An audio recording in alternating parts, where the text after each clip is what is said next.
स्कूलों की बातें इस वक्त खूब हो रही हैं, लेकिन पंजाब के स्कूलों की बिल्कुल नहीं। कॉकरोच राजस्थान जाते हैं, महाराष्ट्र के स्कूल में जबरन घुस जाते हैं, लेकिन उनकी पंजाब जाने की हिम्मत नहीं होती, क्योंकि वहां कॉकरोचों के गुरु की सरकार है, यानी आम आदमी पार्टी की। लेकिन आज हम आपको पंजाब के स्कूलों की हालात दिखाएंगे और कच्चा चिट्ठा खोलेंगे गुरु और चेला की, यानी अभिजीत दीप के और अरविंद केजरीवाल की। नमस्कार, कैपिटल टीवी का खास शो कच्चा चिट्ठा देख रहे हैं आप। मैं हूं आपके साथ हर्ष भारद्वाज।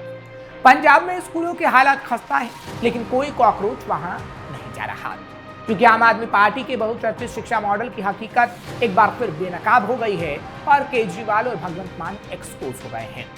पंजाब में भगवंत मान सरकार द्वारा लगातार शिक्षा क्रांति के बड़े बड़े दावे तो किए जा रहे हैं, लेकिन जमीनी हकीकत इससे बिल्कुल परे है। राज्य के 60% सीनियर सेकेंडरी स्कूल बिना नियमित प्रिंसिपल के चल रहे हैं, यानी 60% स्कूलों में प्रिंसिपल ही नहीं है। शिक्षक संगठनों और विपक्षी दलों के खुलासे ने साफ कर दिया है कि दिल्ली से लेकर पंजाब तक शिक्षा व्यवस्था केवल महंगे विज्ञापनों और प्रचार तक ही सीमित है, जबकि हकीकत में स्कूल शिक्षकों की भारी कमी, प्रशासनिक अव्यवस्था और बदहाली से पंजाब जूझ रहा है। लेकिन बावजूद उसके कॉकरोच इसलिए नहीं जा रहे क्योंकि केजरीवाल उनके गुरु हैं, और गुरु के खिलाफ आखिर चेला कैसे बोलेगा।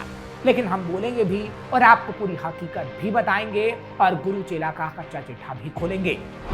बिना प्रिंसिपल के 1113 सीनियर सेकेंडरी स्कूल।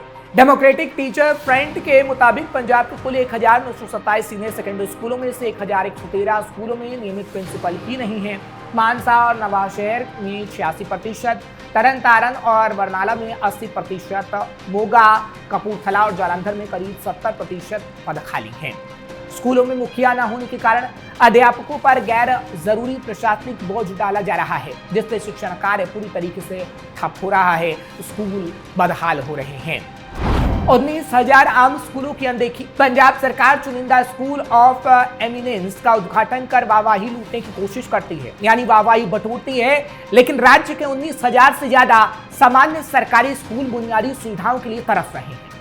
बीजेपी नेताओं ने औचक निरीक्षण के बाद खुलासा किया कि सामान्य स्कूलों में 80 से 90 बच्चे एक ही कमरे या बरामदों में बैठकर पढ़ते हैं, लेकिन पंजाब सरकार का उस पर ध्यान ही नहीं।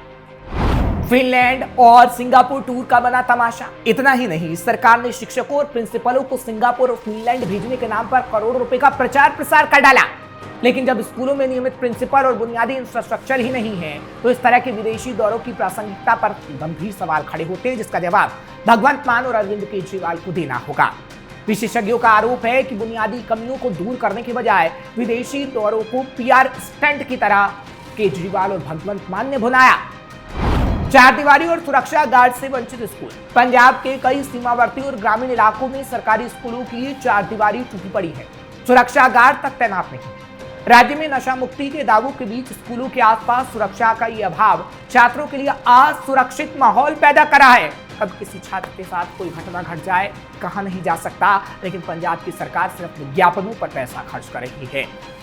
पक्के रोजगार के वादों की अनदेखी। वहीं दिल्ली के रास्ते पर चलते हुए पंजाब में भी स्थायी नियुक्तियों के बाजार, संविदा, एडहॉक और गेस्ट शिक्षकों के भरोसे काम चलाया जा रहा है। चुनाव से पहले सभी संविदा शिक्षकों को पक्का करने और समान काम के लिए समान वेतन देने के बड़े वादों के बावजूद आज भी शिक्षक अनिश्चित भविष्य और कम वेतन में काम करने को मजबूर हैं।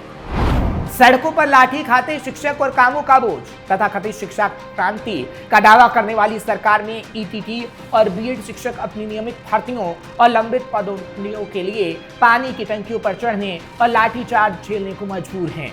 वहीं कार्यरत 90% शिक्षकों को पढ़ाई कराने के बजाय जनगणना, वृत्त सर्वे और चुनावी ड्यूटियों जैसी गैर शैक्षणिक कार्यों में झोंक दिया जाता है। सरकारी स्कूलों में नामांकन में भारी गिरावट। प्रचार तंत्र के बावजूद पंजाब के सरकारी स्कूलों में विद्यार्थियों की संख्या में करीब 9% की बड़ी गिरावट दर्ज की गई है।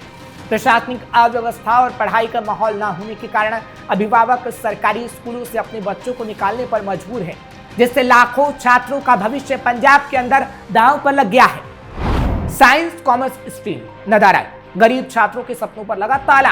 पंजाब और दिल्ली के ज्यादातर ग्रामीण और कस्बाई सरकारी सीनियर सेकेंडरी स्कूलों में 11वीं और 12वीं में केवल आर्ट्स विषय ही पढ़ाए जा रहे हैं, विज्ञान यानी साइंस और वाणिज्य यानी कॉमर्स की प्रयोगशालाओं और अध्यापकों का अभाव होने से गरीब और मध्यम वर्ग के छात्र डॉक्टर, इंजीनियर या सीए बनने की दौड़ से स्कूल स्तर पर बाहर हो रहे हैं। विज्ञापन बनाम बजट, प्रचार पर करोड़ों खर्च। पंजाब बीजेपी ने सवाल उठाया है कि सरकार अपनी छवि चमकाने के लिए दूसरे राज्यों के विज्ञापनों पर करोड़ों रुपए फूंक रही है, यानी करोड़ों रुपए विज्ञापनों पर खर्च किए जा रहे हैं, जबकि पंजाब स्कूल शिक्षा बोर्ड का 570 करोड़ रुपए से ज्यादा का बकाया अब तक अटका पड़ा है, जिसपे केजरीवाल और भगवंत मान का कोई ध्यान नहीं। खाली पदों को भरने के बजाय सरकारी खजाने को राजनीतिक प्रचार में इस्तेमाल अरविंद केजरीवाल और भगवंत मान की तरफ से पंजाब में किया जा रहा है। दिल्ली मॉडल की भी खुली पोल। पंजाब से पहले दिल्ली के शिक्षा मॉडल की भी पोल खुल चुकी थी, जहां संविदा और गेस्ट टीचर के भरोसे पूरा तंत्र छूड़ा गया। दिल्ली में अस्थायी क्लासरूम निर्माण की लागत में 53% से ज्यादा की वृद्धि और भारी वित्तीय गड़बड़ियों की जांच की मांग लगातार होती रही, रिपोर्ट आती रही, सवाल उठते रहे, लेकिन केजरीवाल खामोश रहे। 9वीं 11वीं में छटनी की पुरानी नीति पर सवाल। वहीं दिल्ली में बोर्ड परीक्षाओं के नतीजे बेहतर दिखाने के लिए 9वीं और 11वीं कक्षा के कमजोर छात्रों को आगे न बढ़ने देने या स्कूल से निकालने की नीति का जो आरोप लगता रहा है, वही तरीका अब पंजाब में भी अपनाया जा रहा है।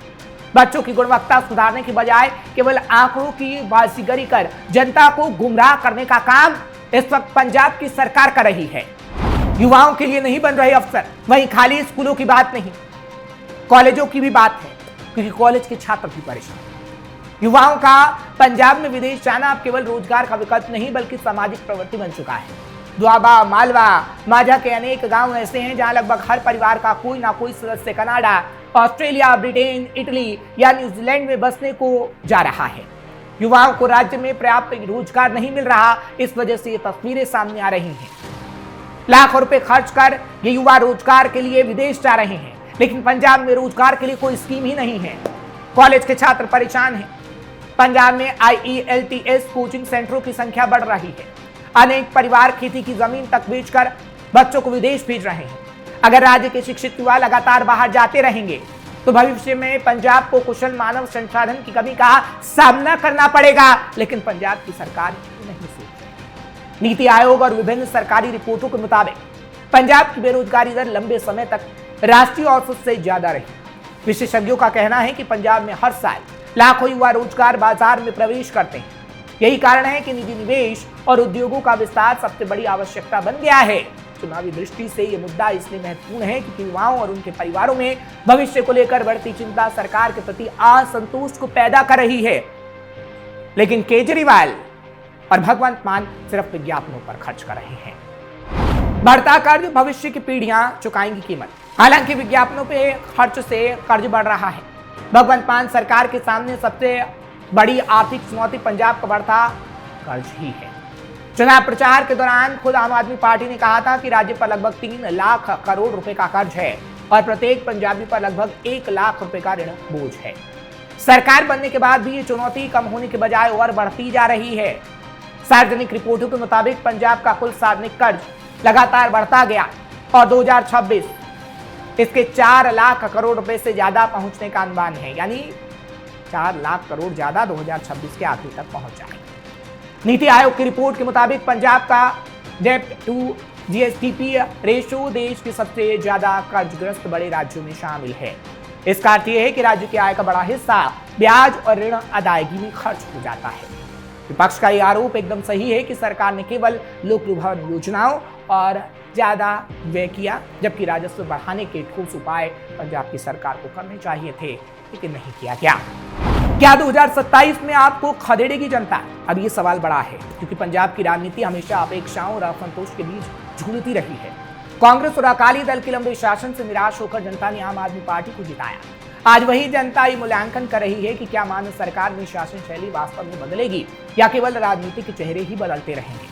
राजनीतिक विश्लेषकों का मानना है कि 2027 का चुनाव केवल सरकार की उपलब्धियों या विफलताओं पर नहीं, बल्कि इस बात पर भी निर्भर करेगा कि अगले सालों में सरकार कई सारे लंबित मुद्दों पर कितना निर्णायक प्रगति दिखा पाती है। खैर, अब अगले साल भी नहीं कहा जा सकता, कुछ महीने कहा जा सकता है, क्योंकि 2027 में चुनाव है।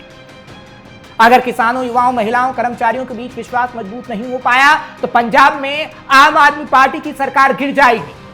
और जो स्कूलों की हमने आपको रिपोर्ट दिखाई है, वो रिपोर्ट कच्चा चिट्ठा खोल रही है कि कैसे आम आदमी पार्टी की सरकार में स्कूलों की हालत खस्ता है। लेकिन केजरीवाल दिल्ली चले जाते हैं कि स्कूलों की हालत खराब है, पूरे देश के अंदर जंतर मंतर पर बताते हैं कि नीट छात्राओं की नहीं सुनी जा रही, धर्मेंद्र प्रधान का इस्तीफा की मांग अपने चेले से करवाते हैं। लेकिन आज पंजाब में स्कूलों की हालत खस्ता है तो आम आदमी पार्टी और केजरीवाल ना तो कुछ कर रहे हैं, ना कोई जवाब दे रहे हैं, और ना ही अभिजीत दीपके और पूरी कॉकरोच जनता पार्टी पंजाब में जाने की हिम्मत कर रही है। लेकिन ये रिपोर्ट अभिजीत दीपके आपको देखनी चाहिए और इन स्कूलों के लिए आपको पंजाब में नहीं जाना चाहिए। आपको ये खबर कैसी लगी कमेंट सेक्शन में जरूर बताएं। खबर को लाइक शेयर करें, कैपिटल टीवी को सब्सक्राइब करना मत भूलिएगा।